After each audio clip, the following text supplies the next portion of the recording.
Hi everyone, my name is Abhiraj Garikapati. Welcome to my YouTube channel Amazing Abhay. I summon the ancient spell. Reveal your worlds. Every story has a world. Or curse, briefly thinking about killing him again, before forcing himself to calm down and remember that recruiting him was far more important. He knocked again, asking him to at least hear him out, only to suddenly feel lightning, magic crackling around him with enough voltage to kill a normal person instantly. Logan snapped in anger, thinking the bastard was insane, and decided that if talking politely failed, then force it was. He smashed the door open and stepped inside, declaring that they needed to talk whether Churn Crow liked it or not. Seeing this, Churn Crow realized Logan was not normal and prepared an attack, revealing an artifact that made Logan's heart drop instantly, because it was the Orb of Massacre. Logan remembered clearly how that artifact constantly protected its owner and automatically repelled enemies, acting as both offense and defense, and how in his past life, Churn Crow, despite being weaker than other superhumans in direct combat, used that orb to unleash terrifying firepower in civilian massacres. Still,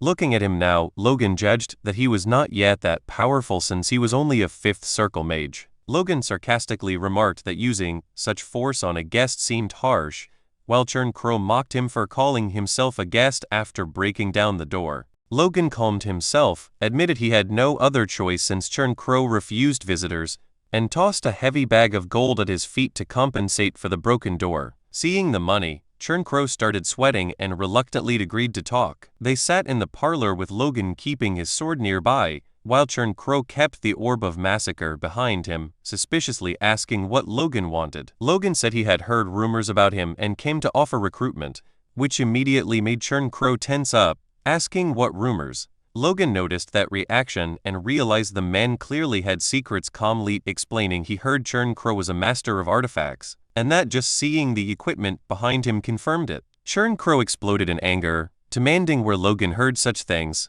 and Logan calmly said the Information Guild pointed him out when he searched for a skilled mage. Hearing the words Information Guild made Churn Crow's eyes light up, demanding details, but Logan coldly refused to reveal his sources, and said he only came because of Churn Crow's reputation, adding that rumors also spoke of many sins in his past. Churn Crow shouted in denial, swearing he lived honestly, but Logan quietly looked at his sword and thought that maybe his own past life hatred made him biased. Yet to him those words still sounded like lies from someone who lived a filthy life. Logan judged that even if Churn Crow was capable, his personality was dangerous, and if recruitment failed, killing him might be safer than letting him stab them in the back later. He looked at the orb again and guessed it was weaker than before, maybe only a 3rd-class artifact, meaning killing him would not be hard if needed. Deciding to test him, Logan addressed him respectfully as Sir Mage, and casually mentioned the name Crownet, instantly making Churn Crow's expression change. The moment he heard that name, Churn Crow realized Logan knew far more than he should, and the Orb of Massacre started glowing from blue to red as his face twisted into a psychotic smile. He lunged straight at Logan's neck, declaring that this would be where Logan shook hands with death. From the outside, it looked as though a massive explosion had shattered the mansion's rear wall, sending rubble splattering in every direction. Crownet's assault had blasted a giant hole in the masonry, where Logan had just been standing, but the man was now nowhere to be seen. Crownet, however, appeared weakened. He had likely exhausted a great deal of stamina on that last strike. Suddenly, his facial expression shifted into one of pure wonder. A sudden wave of force surged outward, throwing Crownet and his orbs backward. He couldn't believe it. Logan had actually dodged his attack. Gritting his teeth, he declared that Logan was merely lucky, but that this was as far as he would get. Crownet then riled up his own aura, preparing another strike, and demanded to know if Logan truly thought he was a match for his orbs. In response, Logan simply raised his sword, prepared to counter. Crownet scoffed, calling it a pathetic attempt. He launched his attack, leaving a trail of massive explosions and climbing flames in its wake. Surveying the aftermath, Crownet began to mock Logan's efforts as praiseworthy, yet insufficient. But he spoke too soon. Once again, he was left speechless by what was unfolding before him. The entire room was illuminated by Logan's aura, and the flames seemed to reach the very ceiling. Even Crownet's orbs suffered under the pressure. They appeared to split right through the middle before the fragments fell uselessly to the floor. Crownet was thrown into the wall behind him. Looking at the wreckage on the ground, he couldn't believe his eyes. He began to scream that his artifacts were destroyed. Logan stepped forward through the light. He asked Crownet how guilty a conscience he must have to react with such terror, finally addressing him by the name everyone knew, but no one dared to speak. Slumped against the broken wall, Crownet could find no words, yet the disbelief and anger were etched clearly on his face. Shivering, he hissed at Logan, asking how he knew that name, when he had gone to such extreme lengths to destroy every trace of his past. Logan observed him, noting that there were almost no records of Crownet before his rise as a superhuman. As Crownet demanded to know Logan's identity, Logan saw him for what he truly was, nothing more than a runaway fugitive. While debating whether to dig further into the man's history, Logan menacingly asked Crownet where he thought he was from. Hearing this, Crownet grew annoyed. He grabbed a nearby rock and warned Logan not to play around with him. Logan noticed the movement, but it was almost too late to react. Crownet had kept one last orb hidden and prepared. He detonated the orb, creating a giant explosion that engulfed himself and everything in front of Logan. Logan managed to surround himself with mana, successfully blocking the attack. Looking toward the floor, he realized Crownet had used the explosion to blast a hole in the ground, leading toward the basement. It was then that Logan realized Crownet had been hiding yet another artifact. Without hesitation, he gripped his sword and leaped into the hole after him. Logan landed in the basement, which resembled a sprawling library with books scattered everywhere. Scanning the surroundings, he concluded that this had to be Crownet's laboratory. Suddenly, a voice from behind disturbed him, calling him a sticky bastard. Crownet was now hovering in the air, utilizing a staff artifact that granted him flight. He shouted for Logan to die as he prepared yet another assault. Crownet then seemed to cast two different spells simultaneously, lightning and air magic. Seeing this, Logan was struck by the incredible speed of Crownet's casting. As the spells closed in, Logan could only wonder if Crownet was indeed just a high-class mage. Even so, as Logan prepared looks, he remarked that Crownet's power was merely average. Suddenly, a wave of powerful energy slammed into Crownet, leaving him to wonder what was happening. Logan held up his sword, and Crownet realized with a shock that all of his magic was being dispersed. It was clear that this was Logan's doing. Logan then unleashed a powerful slash of aura toward Crownet, who tried to block it using his artifact. Feeling the sheer force Logan possessed, Crownet questioned just who this man was. Composed, Logan prepared one final attack, leveling the tip of his sword as if preparing for a lethal stab. He struck, missing Crownet's head and neck by mere inches. But that wasn't his primary target. He went for Crownet's hand, forcing him to drop his artifact. Based on Crownet's agonizing screams, it appeared Logan may have severed the hand entirely. As Crownet began to shiver, Logan told him that he had brought this upon himself. Once again, Crownet was consumed by rage. He screamed at Logan that he would kill him, and conjured a massive orb of mana, preparing to throw it with all his might. Yet, Logan didn't show the slightest bit of worry. Crownet launched the attack, but Logan didn't move an inch. Within the next second, however, he closed the distance between himself and Crownet, preparing his own strike. Logan hit Crownet squarely in the gut, telling him the attack had been too slow to catch him. The impact was so powerful that it sent the surrounding rubble splattering and flying once more. Crownet spat up blood and fell to the ground while Logan remained standing. Looking down at Crownet, Logan huffed, signaling that the battle was over. He then looked up at the ceiling as debris began to fall, realizing the entire structure was about to collapse. The laboratory of the man who would have been known as a master of artifacts was about to turn into nothing. Looking around, Logan remarked that he would have liked to take a closer look, but it was too dangerous. Even so, he couldn't help himself. He decided to take a quick look before leaving. Before we move ahead, please take a second to like on this video.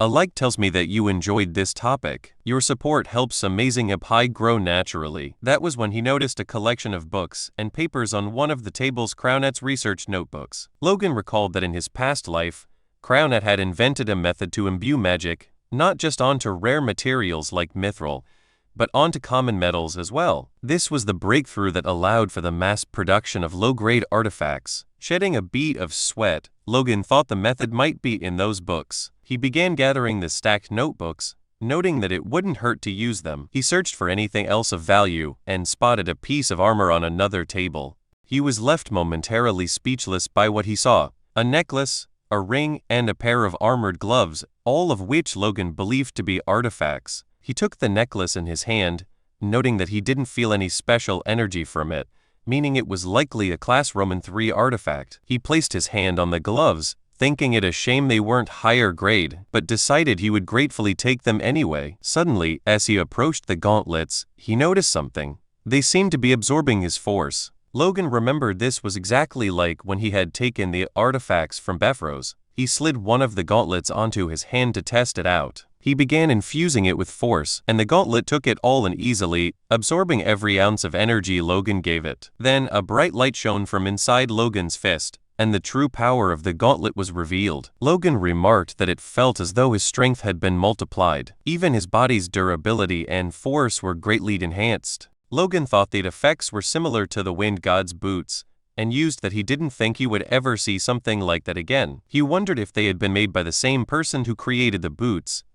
Noting that the current gauntlet wouldn't have been capable of making them, he wondered who could truly be behind such items. He then realized people might be gathering at the scene, so he had to take what he could and leave before being spotted. With this, Logan had achieved what he came for. Although the gauntlet was dead, Logan felt he wasn't worthy of life anyway. He took as many belongings as he could carry and decided it was time to return to his territory, struggling to carry everything as he headed upstairs. He hoped his bag was still intact. He thought of his home, hoping that nothing bad was happening there in his absence. Meanwhile, at the MacLean estate, Ronan was speaking with a group of knights, asking if they had come to join the order. 3 knights stood before him and confirmed that this was indeed their purpose. They explained they had heard the young master was actively recruiting new talent. Ronan nodded in understanding, shifting his feet into a combat stance alongside Victor and Eileen. He told the 3 men to draw their swords and fight to prove their worth. The knights, however, appeared reluctant to engage. It seemed that before this encounter, Dwayne had been the one to greet them at the estate, informing the men that Logan was currently away. Upon hearing this, one of the knights had begun to make a fuss, complaining that the only reason they had traveled all the way there was because they heard the great young lord was recruiting, only to find he wasn't even present. They shouted at Dwayne, calling the situation disrespectful and emphasizing the trouble they had gone through to reach the estate. Dwayne, visibly annoyed, wondered to himself if this was really how people seeking recruitment ought to behave. As this was happening, Hinckley noticed the scene while passing by, observing the men in their night uniforms. He wondered if they were guests. As Hinckley approached, Dwayne introduced him. Noting that he had arrived at the perfect time, Dwayne explained to Hinckley that these men were knights from the front lines who wanted to negotiate terms for meeting the young master. Hearing this, Hinckley surmised that they must have lost their lord during the Civil War. Dwayne then informed the newcomers that Sir Hinckley was the MacLean Knights' commander. The man who had been screaming earlier noted Hinckley's commanding presence. One of the other men placed a hand on his chest and introduced himself as Dylan from Geefield. He began to boast, informing Hinckley that in his hometown he was known as Swiftblade Dylan. Hinckley remained unimpressed. Dwayne even mocked the man, asking exactly what kind of blade he claimed to be. Another man introduced himself as Tenon from Tenon, nicknamed Steelblade Tenon, while the third identified himself as Jacob from Tahinan, also known as Mighty Jacob. Hinckley held up a hand and said he understood. He remarked that they must possess great skill to earn such titles, calling them lucky, since even he did not have such a nickname yet. The men laughed it off, with Dylan claiming Hinckley was merely flattering them, and that those were just nicknames from Blackwood's villages. Dylan tried to add that enemies once feared him, and that things were different here, but Hinckley cut him off. Turning serious, Hinckley told the men that there had been enough talking. He explained that their young master was someone who rewarded ability fairly, and if they wanted good treatment, they had to prove themselves. He declared that they had spoken enough words. Now, they had to show their worth through actions. He asked if they were capable of that, and the men, exchanging smiles, replied that they certainly were. The scene then shifted to one of the knights, lying flat on his back with one eye open. He opened the other eye, tongue pressed against his cheek, and stared at the sky. He wondered why he was lying on the ground with his sword beside him, while other knights watched from behind. It appeared Hinckley had arranged a sparring match between the newcomers and some of the younger members of the estate. Dylan had planned to go easy on the little lord among them to earn a few easy points, but things had not gone as planned. Ronan had proved to be far more than the men could handle. As Dylan lay there, remembering the exchange, a voice called for him to wake up. It was Ronan, and the sound of his voice made the men scramble to their feet instantly. Ronan told the man they had barely exchanged a few blows and asked if he was giving up already, standing over them menacingly. He asked if Dylan had perhaps planned to go easy on him. The man denied it, claiming that wasn't his intent at all. Behind them, some of the other knights whispered that they would never dream of going easy on the young lord. Rather, they wished he would go easy on them. Dylan wondered why they were acting so subservient, asking himself if the McLean people were trained to kiss their lord's ass. In response, Ronan clarified that it wasn't the case. Those men were only going to go easy on him because they mistakenly thought he was weak. Ronan then admitted that he is still weak, but if he looks weak, he becomes a burden to his brother, and he refused to let that happen. Hearing this, the two men on the side realized that things were about to take a turn for the worse for the rookie. They screamed at Dylan, urging him to pick up his sword, but Dylan didn't understand why everyone was panicking. One knight shouted again, explaining that when the young lord mentions his brother, those fighting him have no hope of escape. This was when Dylan turned around and saw that Ronan had imbued his sword with aura. Stunned and sweating profusely, he watched as Ronan, with murderous intent in his eyes, simply told him to come at him with everything he had. Ronan struck, and the impact sent rubble splattering everywhere. Seeing the violence of the hit, the two men on the side feared Dylan might be dead and realized they might be next, bracing themselves for what was coming. From behind, Captain Hinckley seemed to be enjoying the show, simply smiling as he let out a sigh of relief. Observing the scene, Eileen noted that the Dylan fellow, or whatever his name was, at least possessed quick footwork. Victor corrected her, reminding her that the man called himself Swiftblade, a detail Hinckley noted. Hinckley then asked Eileen and Victor what they thought of the other two men. Eileen replied that they weren't too bad, though they were a bit cheeky. Victor agreed with her assessment, adding that while he didn't know if the one man truly deserved the Steelblade title, he seemed useful enough. Hearing this, Hinckley concluded that if that was the case, then this rookie had also passed the test. He looked at Victor and Eileen, telling them he knew that entrusting them with these rookie matches had been a good idea. Suddenly, something caught his attention from behind as the light began to shift. Ronan was unleashing his aura, putting everyone down left and right. Eileen remarked that he had seemed rather stressed lately, and Victor suggested it might be because he hadn't experienced much growth recently.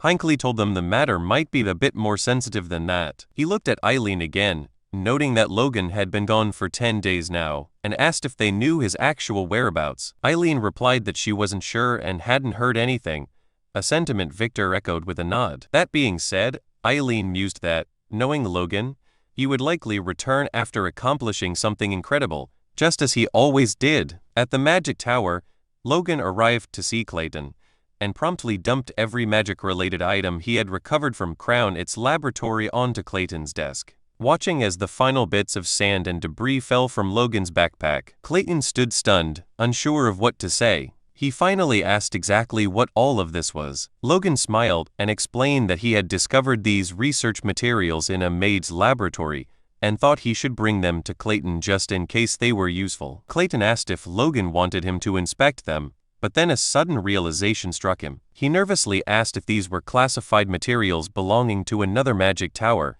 as he wanted absolutely nothing to do with such theft. Logan quickly assured him that was not the case, explaining that they were just items belonging to some guy who had picked a fight and died, conveniently leaving out the fact that he had been the one hunting the man down. Clayton looked at the books for a moment in silence before concluding that if that was the case, there shouldn't be a problem. Logan thanked him, stating he was leaving the materials in Clayton's capable hands. Clayton agreed and prepared to get back to work. Before we move ahead, please take a second to share on this video. Sharing helps this video reach friends who may also enjoy anime, gaming, travel, cricket, chess, career basics, or personal stories. Your support helps Amazing Abhi grow naturally. But Logan didn't move from his spot across the desk. Noticing this, Clayton wondered why Logan was still there, and asked if he had other business to attend to. Logan simply stood there and smiled, rubbing the back of his neck. Logan tentatively asked if Clayton could look through the materials immediately. This clearly annoyed Clayton. He reminded Logan that he was already busy with the work Logan had assigned him specifically, the development of the bombs, and that taking on this new task simultaneously would only cause more delays. Logan noted that he hadn't seen Sir Clayton this frustrated since the Earth Tower incident, yet he refused to back down. He insisted that the least Clayton could do was check if there was anything useful among the pile, saying,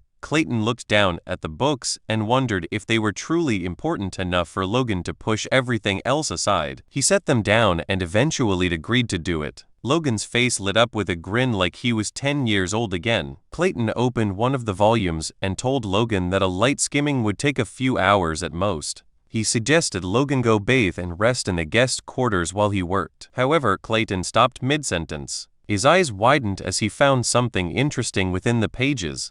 Logan asked what was wrong, but Clayton just stared, wondering what on earth he was looking at. When Logan pressed him again, Clayton looked up and demanded that Logan be honest with him. Logan promised he would be. Clayton asked once more if Logan was absolutely sure these didn't come from another magic tower. Logan confirmed it, knowing Crown had no tower affiliations. Clayton went back to reading intensely. When Logan asked if he had found anything useful, Clayton looked up again, his expression grave. He told Logan that the contents were beyond useful. It was research on permanently imputing magic into regular items. Logan realized he had hit the jackpot. Clayton explained that while there were still gaps in the research, the foundation was fully established. He claimed that if this were completed, the entire academic world and the world at large would be turned upside down. Logan struggled to maintain a composed face as he listened. To top it off, Clayton added a bonus. This research provided the key for him to finally create the bombs Logan wanted.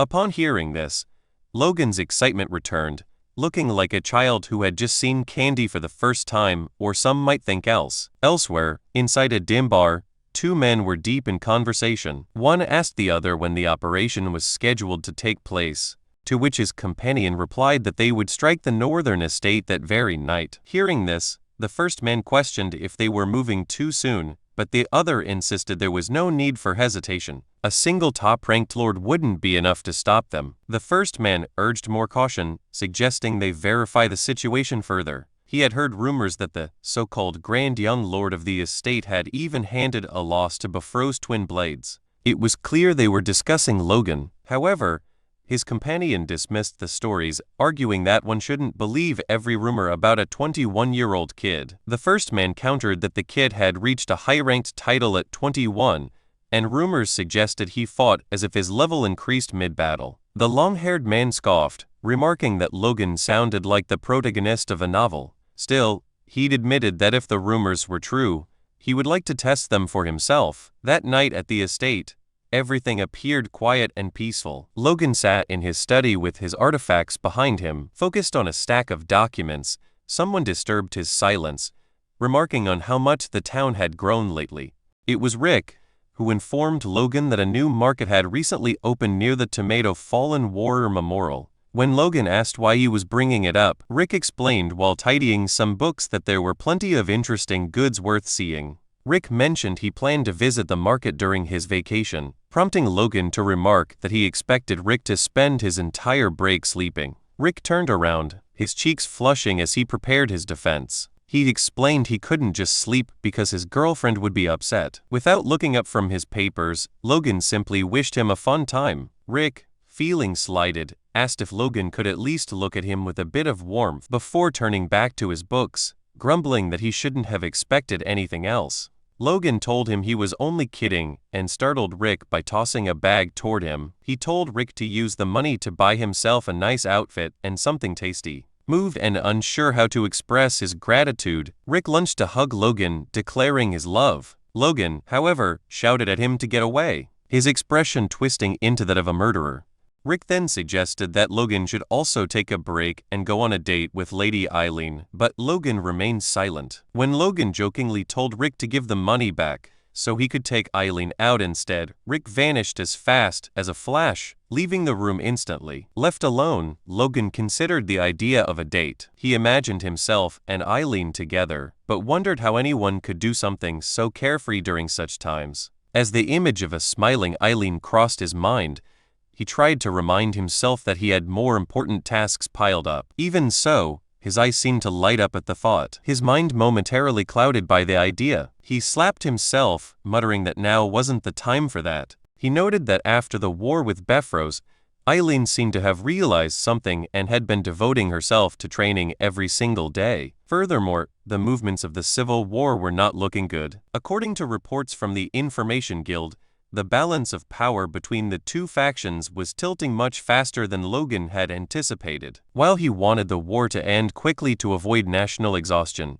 his side wasn't fully prepared yet, thanks to the formation of the Vigilante Corps and the recruitment of outside knights. Their military power had already surpassed what they possessed before the Tomato Campaign. That alone gave Logan the power to rival a border marquis, but he knew that was still only that level. He couldn't be satisfied yet. He needed more time, and he knew he had to finish his preparations quickly. Suddenly, someone landed on the roof just above his study window. Logan noticed instantly. He grabbed his sword and whirled toward the window, noting that he had just felt a distinct killing intent. He pulled on his gloves, realized the threat was close, and braced for an intruder. Taking a combat stance, he fixed his gaze on the window. For a moment, nothing happened, but Logan remained perfectly still, composed and making no unnecessary sound. A red glare suddenly reflected from both the window and Logan's eyes. The glass shattered as an attacker attempted a sneak attack to kill Logan in a single strike, but he managed to dodge.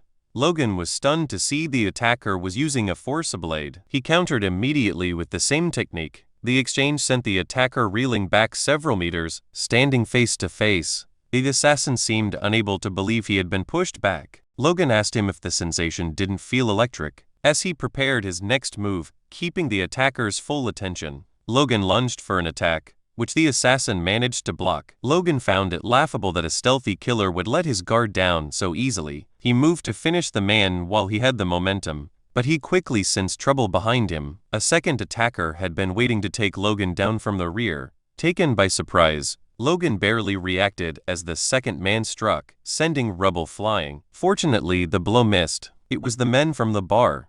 The hooded man told his companion they had to take this seriously. Adjusting his stance, Logan evaluated his opponents and realized both were high-ranking knights. He asked them if they truly had no pride, ganging up on him while hiding behind masks. One of the men replied that this was simply the price for defying that person. They attacked simultaneously, shouting for him to die quietly. Logan noted the mention of that person as he activated his wind shoes, leaping over both men to avoid the pincer movement. One of the assassins commented on his speed. From midair, Logan prepared a diving thrust, infusing his sword with aura as he descended. The long-haired man pushed his comrade out of the way and blocked Logan's strike. Huffing in relief, he shoved Logan back, mocking his attacks as dull. As they squared off, Logan realized the long-haired man was stronger than he appeared. Logan jumped back as the two assassins bickered. The one who had been pushed told his friend not to jump in out of nowhere, while the other dismissed Logan's technique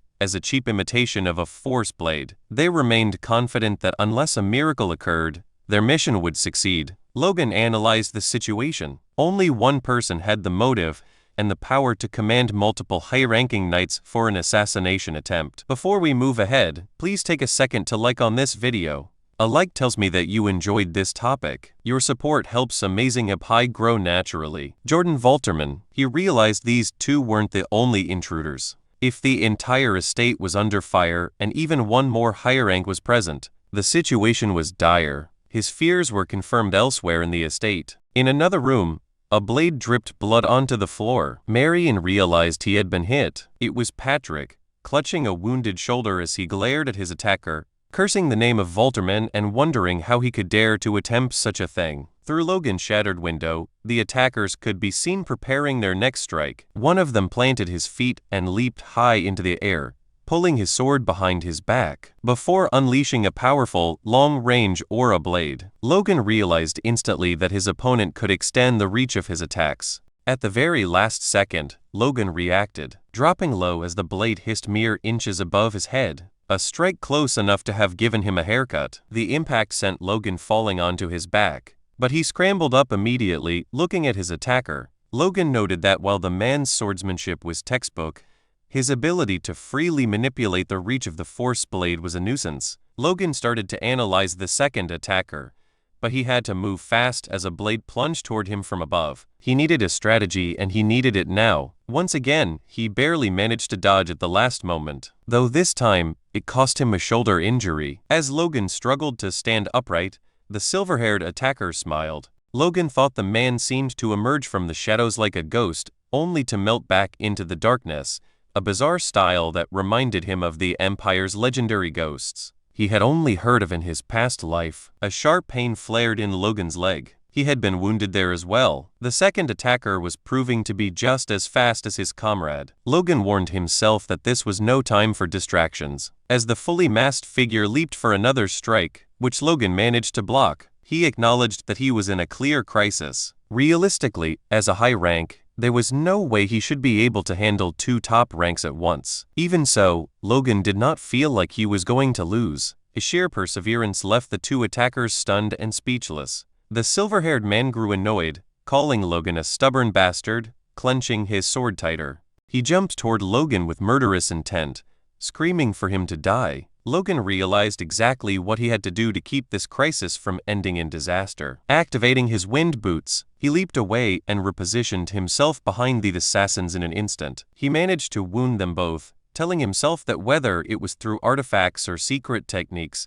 he had to use every resource available and focus entirely on defense. If he could hold out, an opportunity to strike back would surely arise. Looking back at his opponents, Logan noted that the moment was fast approaching. His enemies were beginning to overheat. They were forcing out power beyond their limits without regard for the aftermath. The man unleashed a powerful technique that engulfed the entire room, and Logan realized they were becoming desperate. He managed to parry most of the onslaught, knowing that a single clean hit would mean death. His feet were being pushed back by the Force, and as he gripped his sword harder, he felt the overwhelming weight of each blow. He knew his body wouldn't hold up if he continued to block them directly. The attacker seemed to sense this as the red glare returned to his eyes, preparing a final full-force strike. The man leaped at Logan once more, screaming that this was the end. However, his composure shattered in the next second, veins popping across his face in frustration. Once again, Logan had blocked the attack. This time, he held his sword handle with both hands, pointing the blade toward the ground while keeping it suspended in the air, an amazing display of strength that didn't budge an inch. Logan smiled from behind his blade, finally beginning to seize control of the rhythm. His attacker, sweat breaking across his forehead, cursed Logan's persistence, and struck out, throwing Logan toward the wall. Logan was slammed back, blood splattering from the wounds on his stomach and leg, as Logan struggled to regain his momentum. The silver-haired man prepared a strike from above, declaring that Logan's insolence ended there. As he descended, the man mocked him, scoffing at the idea that someone like Logan could have ever defeated Bifrost's twin blades. He remarked that he had seen plenty of brats crushed by their own inflated reputations. While Logan had held out well, the assassin was certain he could not withstand the next blow. To the attacker, Logan was just another overhyped youth, or so he thought. Suddenly, Logan opened his eyes. Something had shifted fundamentally in his aura and his gaze. Even the attacker was momentarily stunned. Logan's sword began to move, moving beyond conscious thought, as if his body were reacting independently of his mind. He unleashed an attack, so powerful and so fast, that neither of the assassins could have anticipated it. In that moment, the silver-haired man could only think of the rumors he had dismissed. The claims that Logan grew stronger the longer he fought. His disbelief proved to be his demise. Logan let go of all conscious thought and unnecessary movement, fighting solely with his spirit. The following day, a council was convened to discuss the night's events, consisting of Hinckley, Philip, Dwayne, and Clayton. Their investigation revealed there had been 13 intruders in total. Every one of them had been killed. When Hinckley asked about the casualties on their side, Logan reported with distress that 5 soldiers were dead and 12 were injured. More painfully, Patrick had been gravely wounded while protecting Logan's mother. She now remained at Patrick's side while he was treated by doctors. Hinckley noted that, considering the high level of the intruders, the damage was relatively low. Logan agreed, pointing out that the force was comprised of top and mid-tier attackers, though none of them had recognizable faces. When Hinckley asked who could have orchestrated such a hit, Logan rose from the table and named Jordan Valterman. Dwayne and Philip immediately began to protest, shouting that they could not possibly stand against a Duke's house, and by extension, the entire Second Prince's faction. Logan merely smirked. He asked Dwayne why he'd assumed they would pick a fight with the Duke's house right now, leaving Dwayne puzzled. Logan explained that he had enough common sense to know that attacking the Duke now would be a death sentence. If he were the Duke, he would wipe out a threat like the McLeans immediately. Furthermore, such a conflict would only benefit Juan Douglas. "We have to endure," Logan declared. He stated that no matter what filth was thrown at them, even the death of their soldiers, they had to bear it. When Dwayne asked why, Logan's voice rose to a shout. "Because we are weak, because we have no power." He looked at Hinckley and Clayton, asking if the situation wasn't pathetic, and if he was the only one fueled by rage. Turning to Hinckley, he asked for an update on the Knights' training.